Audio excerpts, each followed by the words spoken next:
my mother's third imprisonment. Conceive this moment. Come to understand its history. Soldiers shove a tray of olives under the door. She carves holes into the pits. Using a nail, finds a string, makes a bracelet. Resistance sometimes looks like constraint. Her cell lined with used tea bags, strung up drying, waiting for reuse throughout the weeks. The soldiers do not come around.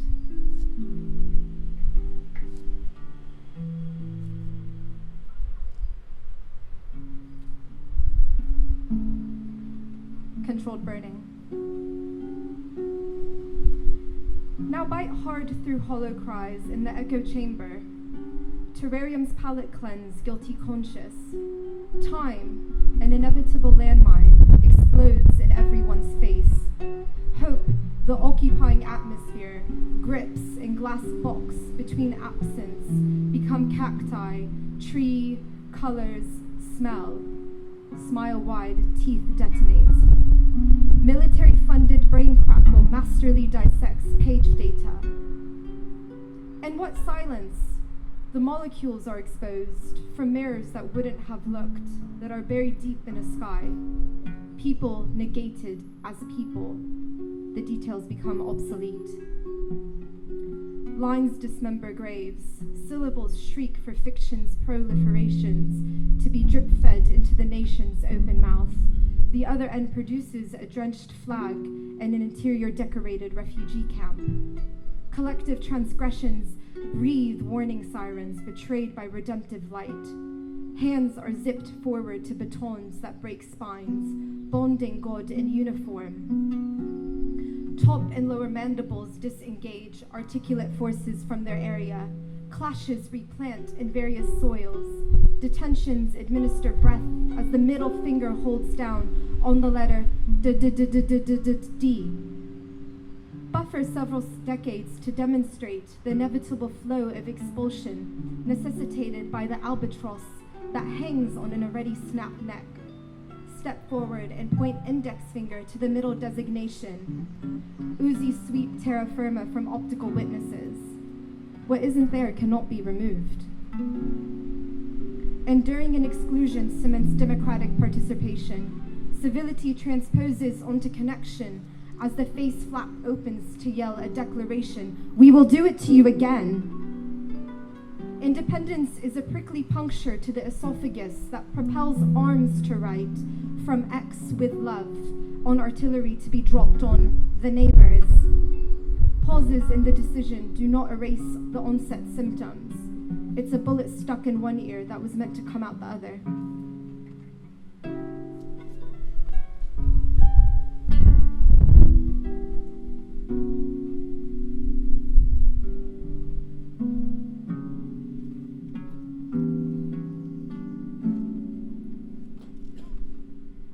My dear, don't worry, it's nothing. It will pass. Incessant tongues pluck the mouth. Cast iris skillets burn. Dousing yourself in milk won't do. Gulping gallons won't take out the flame. Soothe blisters, bubbles in trachea. Your people are acting like assholes, though, you have to admit. I turn away from the face. It's a party-turned-diplomatic conference. Everyone is appointed UN General Secretaries. A private imitation of a public put on trial eating veggie hot dogs, inhale and choke on Jenny McCartney. Dispersion is a separation. A distribution, it informs a movement of scattering from one center to a wide area. The center will not only hold, it grows. Not imitation, that is for the settlers. Parroting, perfecting the art of squawking. Flying nest, the cuckoo who carries machine guns in the streets, smashes its cars into pedestrians, drags Palestinians from their homes, bombs white phosphorus onto children's schools, burns olive tree valleys, chains trees to buildings. They may stomp their feet on the ground, it spits them back out, regurgitating poison.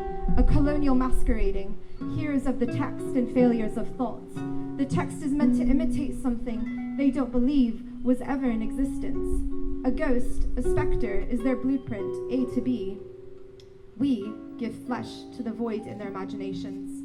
We become the unimaginable, walking, running, stomping, fucking, eating, celebrating, riding, breathing. We want to do all on our land. Let's meet in stun.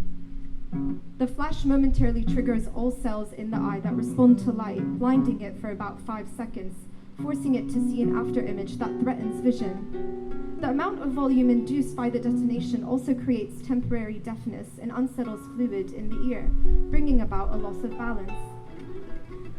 Parading around, seals flapping their fins on the rocks, dive headfirst into the Dead Sea, very material, playing house with a guillotine. They were the kids who dismember their Barbies in the name of medical examination. Arrest 500, there's 7 million more, not within your reach. Flatten the strip, there's hands ready to rebuild. If you don't take it, someone else will. If you don't take it, someone else doesn't have to.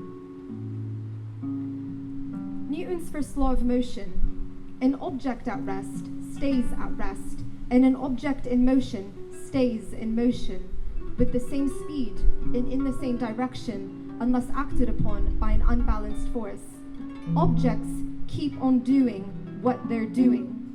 Objects tend to resist changes in their state of motion, inertia.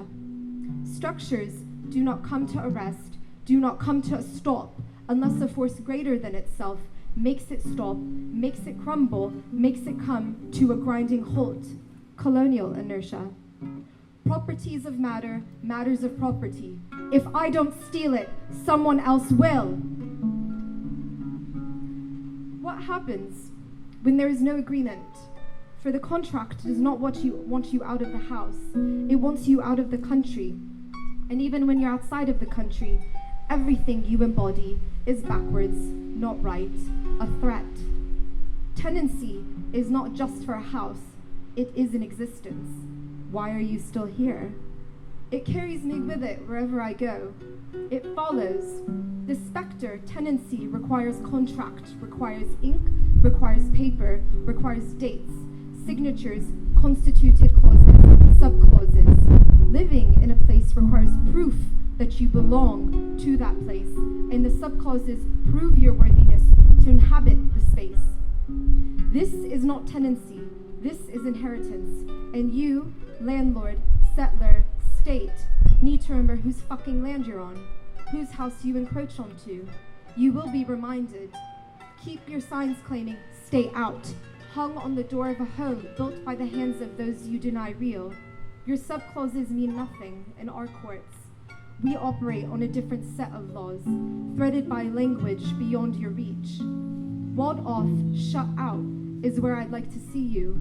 Walled off, shut out, is there I'd like to put you.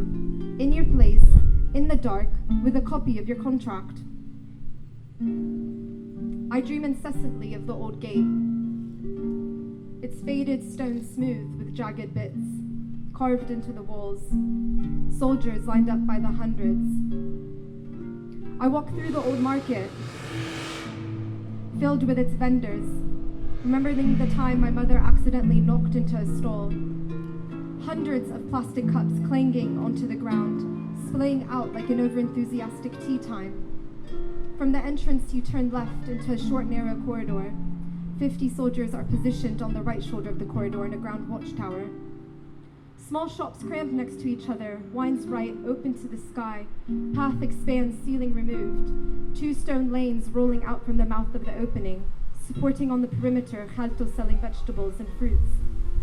The path continues, down, cobbled, slick, towards a fork, left side, right side. 50 soldiers stand along the wall, merging the 2 sides, surveying as people walk down. I choose left, entering a new section of the market. I dream of them, the moment of eyes meeting, recognition awakening pupil, atini hawitik. Chest tightens, stomach turns inward, eating itself. Not everyone has documents. Some of us have memories.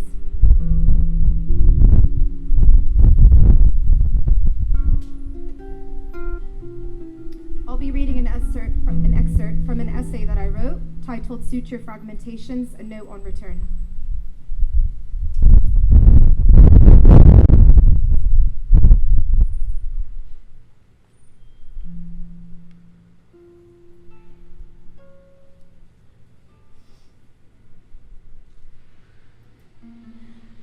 Settler colonial erasure involves the unbinding of lines drawn around and on the surfaces, which come to be felt as fact and knowledge.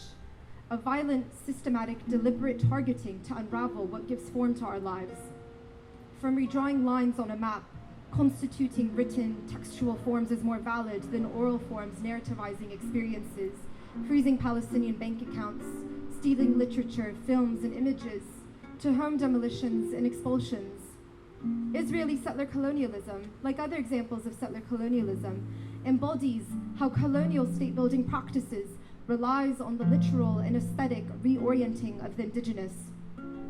Taking the desert to make it bloom, a common trope emerging from Israeli Soviet colonial-style posters, showing from a bird's eye view a lush valley sunken by the weight of happy, well-fed and cultivated trees meant to be representing Yafa. Each tree bright, carrying engorged ripe sun-blasted oranges, with a hand reaching towards the orange, a hand outstretched, ready and eager to pick the fruity gem the land produced, for the land is grateful that a civilizing force has swept over it. The force is often embodied through the figure represented as a woman, smiling coyly as she picks the oranges, for it is not only produce she is gathering, she is also producing lines of power and being received in certain directions, solidifying the making of Israel. As said woman picks oranges, lines emerge into the land where homes once were, straightening lines, where the native homes embodying the perversion, the queerness, the odd ways in which the native inhabits the space. The being of Palestinianness in a space transformed into a threat to the state-building order. To be Palestinian embodied a direction of not just backwards, but of being bent towards an idea, a physical discomfort for the new state because it was and continues to be a body that takes up space, and in taking up space, produces a shape which is not desired.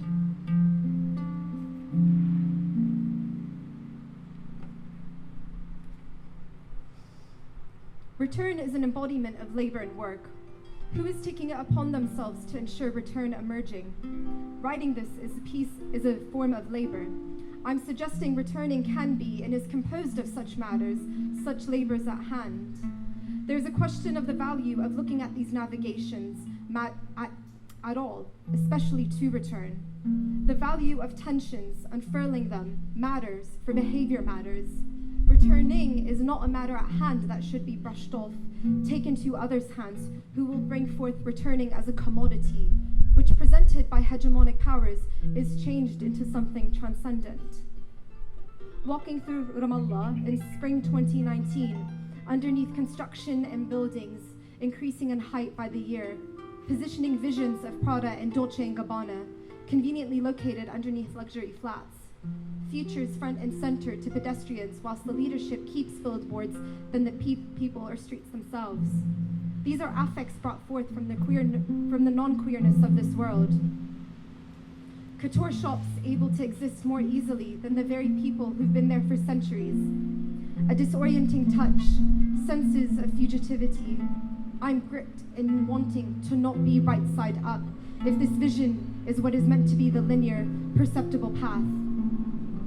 Neoliberal imaginations taking up space, the affects of histories co-opted for state building as a practice for a return exclusively enjoyed by banks, private investors, newly gated community owners. A commodification of practices shape the form of return. Is it still return if the very motions that kicked my mother, sister, and I out of our home in the States take space in Palestine under a different flag? Returning is not about trying to find forgiveness, refuge from debt in one boundary, only to accumulate it in another.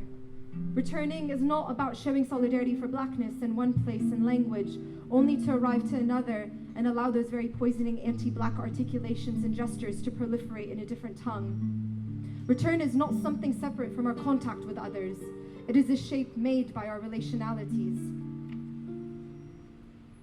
Where am I? Why is this here? What is here and what needs to be in its place? It is a queer disorientation, the absence of coherence, but not of things, in the moving presence of absolutely nothing. It is a hold unlike any other. Soldiers fire tear gas. I ran holding myself to the sea, washing away the agent, only to find our photographs drowned. Understandings of return often arrive at forms of touch. I have a dimension of return, for it is a right, which I am enshrined with by having UN Resolution 194. Quote, the United Nations General Assembly adopts Resolution 194, resolving that refugees wishing to return to their homes and live at peace with their neighbors should be permitted to do so at the earliest practicable date, and that compensation should be paid for the property of those choosing not to return, and for the loss of or damage to property which, under principles of international law or equity, should be made good by the governments or authorities responsible, unquote. As the UN General Assembly described in the above paragraph in 1948, the emergence of return in this prescribed space and time relies on certain positionalities, certain directions to be taken place. Return must be practicable. The qualities of this practicable return must be made good. For whom? Or compensated? By whose measure? By the governments or authorities responsible. When has this ever happened? Under whose return is this practicable?